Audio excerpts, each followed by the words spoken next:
you're late. Montu, is never late. with a guide. Nor is he early. He arrives precisely when he means to.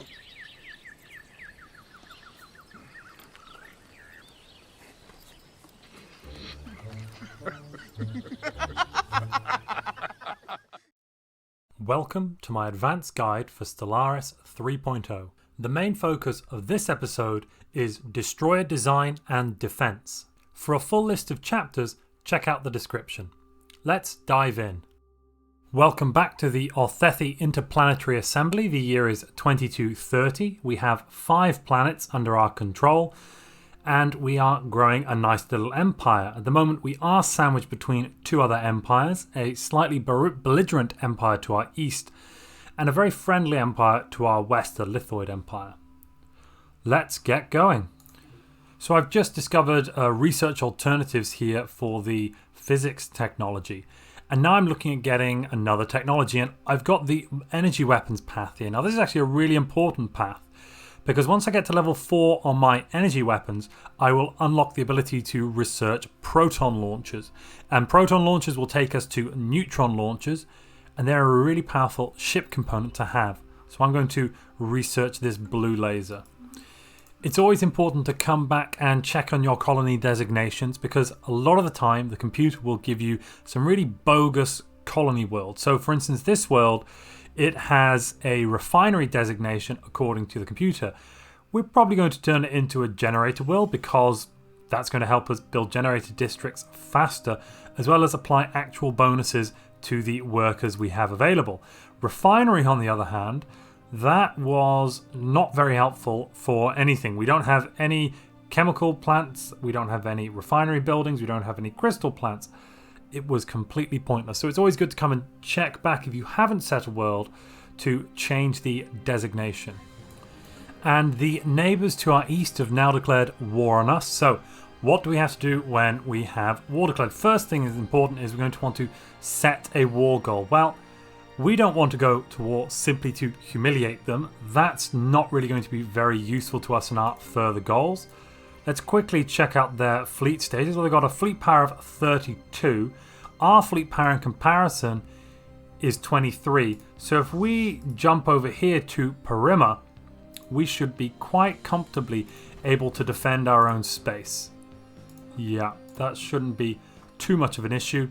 We've also got a nice little bank of alloys saved up. We should be able to use those to build ships.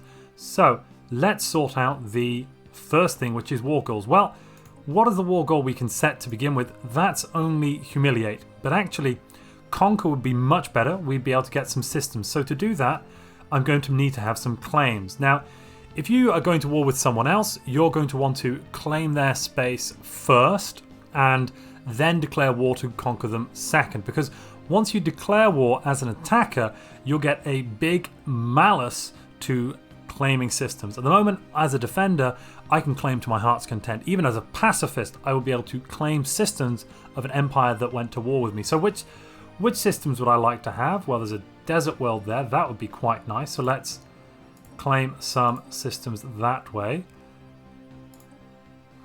Unfortunately, due to my level of infiltration, my spy network, I don't really have much information on the quality of their planets, not yet. But really what would be very useful is if I could grab their capital world. That would be nice. So for now I'm just going to claim these 4 systems here. But now that I've got claims in their space, when I come back to this war goal, I can set conquer as my war goal, so we're both attempting to conquer the other. Now, whilst it's not going to save us, I am going to build some defensive platforms here. Defensive platforms are quite niche ship types. So the best thing really to put on a defensive platform is either the hangar bays, because you're going to be able to engage from anywhere in the system. And I've got the level 1 strike craft here, so that's not too big a deal. That's reasonable. The alternative would be when a little bit later I'd be able to put on neutron launchers or kinetic artillery, which would be good long-range weapons to have. But for now, I'm just going to go with the strike craft. I'm going to autocomplete design. Let's see what we get. Well, I think I'm going to put some better deflectors on. In terms of boosters, no, I don't think I want to add any boosters there though. I'm going to save that. That'll update this one. And then I can build, I'll just build 2 defensive platforms here. Well, I'll just build 1 for now because I can check my other fleet out. Oh, they're 240 days. So actually, yes, I will build a second defensive platform just so that I can be quite confident I'm going to keep Perimeter here. Because I really don't want to lose. If I lose Perimeter, I'm going to have to then defend Unaria, which would be less ideal. I really want to keep hold of here, let them attack, and then force them back. So I've also queued up some ships here, some corvettes to be built. I haven't added them to my primary fleet yet because I simply can't. So I've not increased the size of that. And then on top of that, what I am going to do is I'm going to come here to Tritonus, which is my furthest forward world. And I'm going to begin the process of recruiting a few armies. Luckily, I've got plenty of minerals and a high energy cap, so I can comfortably grab some armies. Because whilst, yes, it would be a disaster to lose this, what would be an even bigger disaster if we started losing planets. At this stage in the game, a few armies on your planets, and you should be able to weather the storm for quite a while. And I'm also going to insult these penguin people because really they're a nation of fools and definitely worth nothing but our contempt. And then I'm going to have to watch to see where their fleets come. Because at the moment, I know there's nothing in here. Okay, and now I can see a fleet. Right, 800. This fleet, I don't believe, is going to attack. Not by itself, at least. And tribute, we should always accept tribute. Fantastic. But maybe I'm wrong. Maybe they are going to attack. They're going to try and bypass our station. It's a little bit of a mistake for them, really. Yeah, because they're not going to manage it. They're going to end up attacking the station. Here they are. And they are going, hopefully, to get battered. And even if they do some damage, we're going to be flying in there with our main fleet pretty quickly. Let's grab another commander. At the moment, I am going to grab this Trickster Admiral. That's going to be really helpful. And that Admiral is going to go straight onto my main fleet. Brilliant. Well, let's take some systems. So what happened there? The AI decided that it wanted to attack because it thought it could get across this space because I didn't have an FTL inhibitor. Unfortunately, they got caught in the range of the station. I think that might have actually been when the hangar popped out. Perhaps they could have made it across without that little hangar that popped out. But now I've got a fleet that's going to come in and really do some damage to them in response. I should also look at my edicts. So at the moment, I'm only producing volatile motes, so I only have access to the special volatile motes edicts. Now, these edicts are really quite powerful. They add good bonuses. I am going to be taking this volatile ammunition for a plus 25% damage to weapons. Actually, first I'm going to take the explosives, given how many missiles I have. I've got plenty of energy, so what I'm going to simply do is buy up some of these volatile motes. Take the explosives, there we are, and then I'm also going to take the volatile land clearance. That means on this relic world, because I've already got the environmental engineer, I can complete these restorations at very low cost. So the one I'm going to go for actually is this one to get access to some rare resource mining stations, outposts. Here we go, let's fly in and take on this station. At the moment they've done no damage to us. I don't expect them to do much damage. I mean, they might get through the armor of a ship. No, didn't even manage to do that. But their fleet has returned. Right, so we're at our naval cap, but that's okay. We don't mind. What we're actually going to do is push beyond that naval cap and spend our alloys. Because as we go beyond it, it's not going to be too bad. Hopefully we're not in range of the station. If we are, I am going to have to withdraw. Yep, I am in range of the station. I'm going to have to pull back with this fleet. So why don't I mind going above naval cap? Well, the malus for being above naval cap scales until you get to double your naval cap. At that point, your ships cost double the upkeep. But to be quite honest, paying double the upkeep is fine if you can run a fleet twice the size of your opponent's fleet. So we've just made contact with some people to the north of the aliens we're currently at war with. What I'm going to do there is I'm going to attempt to offer communications because we've really not met many people. And what we would love to do is have met enough people to enable the galactic community to form. It's also always a really good idea to set the home bases on your starship. So this first fleet here, I actually forgot to set the home base on it, and it's going to be going all the way back to my capital. Whereas this second fleet, where I'd like it to go, is Unaria, because that starbase is slightly further back than the very front, but not too far away. And now I've got destroyers. That's really good. Do I want to take the corvette hulls or the destroyer hulls? Well, really, I should really go for the corvette hulls. It's better. But at this point, I am running mainly I should go for the destroyer hulls. It is better, but I am running mainly a corvette fleet. So actually, I should go for the corvettes, I think. All right, they've flown in again. We're going to try and tag them up with this fleet here. Yep, brilliant. They've got caught. And now we'll attack them with we'll attack with both fleets. Here we go, with the starbase and our secondary fleet. This should end up being a overwhelming victory for us.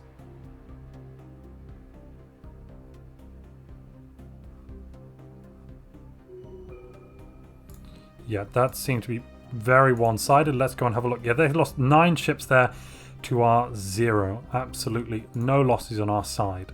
Brilliant. Just as soon as this fleet is repaired, we're going to try and take both fleets in and hit at the capital in a moment. I'm hoping this time... Okay, so they are starting to get destroyers, but our fleet does vastly outmatch theirs. And it looks like we've achieved victory in this system. Fantastic. So there's a desert world up there as well. I'm going to claim that system too.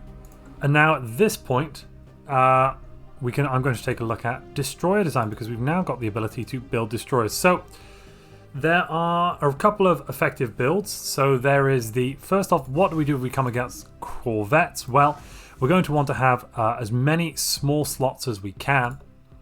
So I'm going to put some lasers on these slots, and then mass drivers here. Actually, I'm going to go with I'll leave this alone for now, but what I'd really prefer to have is some auto cannons here, along with on our medium small weapon. These 2 slots here, the lasers are fine because they have really quite high tracking. Now these autocannons also have quite high tracking. That's going to counter the corvette evasions, which because corvettes do have really quite high evasion. So that is an anti-corvette destroyer. And there's another really key type of destroyer we want to look at, and that's this destroyer here. Now at the moment I think I'm going to go with large and medium in that order through no specific reason, to be quite honest. But basically later on you're going to want to put a proton or a neutron launcher even in here, and a tier 5 kinetic weapon there. So this first destroyer is going to be really good at countering corvettes. This second destroyer is going to be really good at countering other destroyers. And as you progress through the game, it's also going to be something of a counter to battleships. I mean, you can camp with a large, medium set of destroyers on a hyperlane, at the edge of a hyperlane, and defeat neutron launcher battleships at great cost to the destroyer fleet, but still. Now this first destroyer here, this one as well, we're going to have to put the Picket combat computer on. We're actually at the moment going to do that on both. At this stage of the game, having the Picket combat computer giving us additional tracking is going to be the most helpful thing, because our destroyers do have reasonably high evasion too, and so will the enemy destroyers. At the moment I'm actually going to change everything over to this Picket combat computer. Now why am I going to change everything to this Picket combat computer? Well, at the beginning of the game, this additional tracking plus 10 tracking is going to be massive. Corvettes have 61% evasion, base 60. If you go to a swarm computer, you're not adding plus 5 evasion, you're just adding an extra 5%, which is in this case is plus 3 evasion. So really the Picket combat computer is what we want to have. In terms of the extra modules I'm going to want to put here, I'm actually going to, as soon as I research the fire control auxiliary fire control module, that is going to go in here to give me a plus 5 to my to hit chance. Now that to hit chance is actually an addition to my accuracy, but as you can see, neither of the weapons here have an accuracy at 100%, so that's really going to be very valuable to me. In terms of other destroyer designs I could feature, so The picket slots, while somewhat useful, unless you're coming up against a corvette swarm with missiles, in which case, if it's fully missiles, and I really do mean fully missiles, you could go medium, small, and 2 picket slots and throw in the point defense, the sentinel point defense here. Now, that will be quite useful. It'll be quite useful against the missiles. But once you come up against other destroyers, this ship is going to be completely eviscerated. The medium, small ship that I've designed here, this will lose to our large, medium destroyers.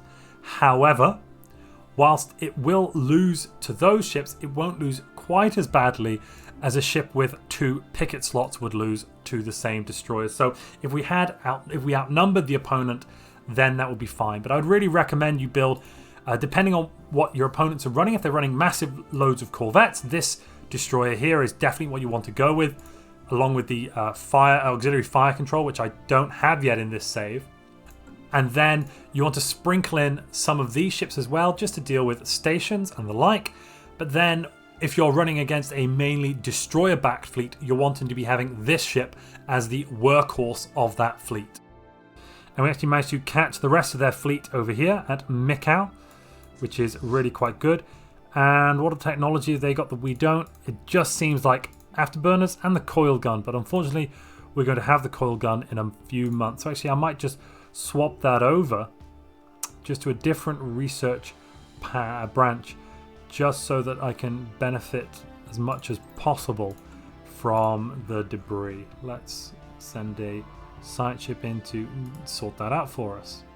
So grabbing debris is always really important. Debris is it's just going to help you pick up any technology, so there's a technological advantage to fighting in a war. If you forget to pick up the debris, that's all right, but you're kind of missing out on a free bonus, a free extra thing that you could otherwise get. And we're going to jump in and assault the planet. So, planetary invasion is happening. Basically, as long as you have a higher score than your opponent, and you're not running something weird like you're running the psionic soldiers and you're trying to deal anti-morale damage to robots, having a higher strength than the enemy will generally lead to victory, and quite a solid victory too. Something to note here though, they are at 100%. They're at 100% on their war exhaustion. Now, we don't want them to make peace until we've taken everything from them that we want. So at the moment, we've got a few systems here that we've claimed. Well, actually, I'm going to claim this system here too. I might want to keep claiming systems and keep prolonging this war. I'm not going to have to peace out until I get to 100%. So that's actually something quite important to note, that you want to make sure that you don't capture all of the planets, so that they actually, the AI decides to go, yes, okay, I will allow you to achieve your war goals if you haven't quite given as many war goals as you really want to do yet. We are also starting to get quite a high cost here for our Empire Sprawl. I am going to throw out another bureaucrat somewhere, probably here on Lycia. I'll throw out a bureaucrat, and on top of that I'll unemploy this specialist here, the enforcer, because we don't really need that. That means I'll have 2 specialists which will jump right back into that bureaucrat job just as soon as I feel like it. So I'm not going to invade the capital just yet. I'm going to take some of these other planets. Otherwise, if I were to do that, they might just, as I say, peace out immediately before I have time to build up all of the claims that I'd like to build up. And that's especially important when you have claimed all of their planets, but you haven't managed to claim all of their star systems yet, because what can happen then is the Empire surrenders, and a lot of their star systems will simply, their star bases will simply disappear, vanish. That is going to be a real problem for you if that were to happen, because then you're kind of left in a situation where you're not getting everything that you wanted. Also here, Ribellion Vortex, that's going to be quite a nice system to pick up. Black holes are quite useful later on in the game. You can have matter decompressors there. It's the only system that you can actually build that mega structure in. So early on, you actually do want to be looking for that kind of opportunity to grab one of those. So as you can see here, they actually decided to peace out, unfortunately, because I must have got over the threshold that the AI decided, actually, I'm not going to win this, even though I hadn't taken their capital. But that's alright. I did still grab a massive number of systems from them. Let's take a look at what we got. So we've got this planet here, first of all, Trobby. What do we have on there? Well, so far, I'm not too unhappy with this planet. We've got a robot assembly. We've got alloy foundries. They've got some technicians. Those technicians are going to be quite beneficial to us. Some industrial districts, and they've all gone into metallurgists, which is why this is a forge world. And I'm happy to keep this as a forge world, actually.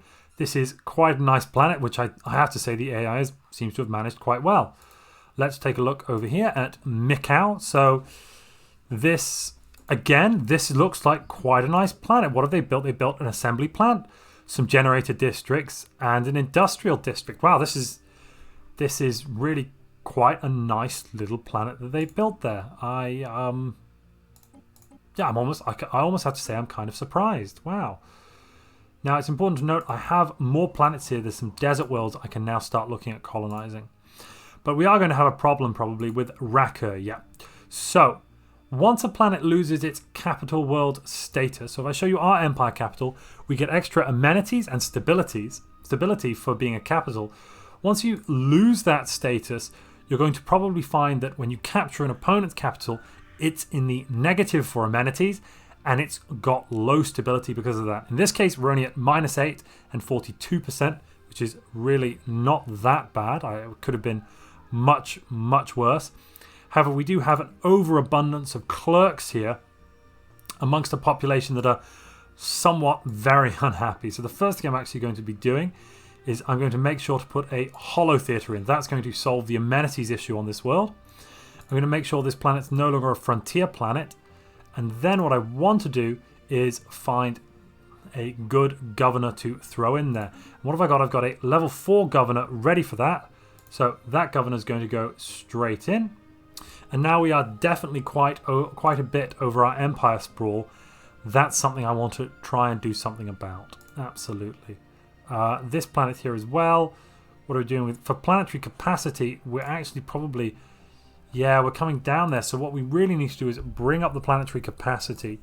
In order to do that, I'm going to think about possibly removing some farming buildings over into being replaced with city districts, because city districts have a higher housing, and that more extra housing will increase our planetary capacity a bit more. But for now, I'm just going to go one building at a time. But that really concludes a very successful war on our part. That first assault was a little bit poorly timed, but overall we did do really well. We managed to take all of their core planets, not due to our own aggression, but simply to safeguard the Othethi Planetary Republic now and into the future. That's where I'm going to leave this episode. I apologise that this episode was a bit late this week, but thank you for waiting. If you've enjoyed it, please leave a like. If you've got any feedback for me, please leave a comment. And if you'd like to see more content like this, please subscribe.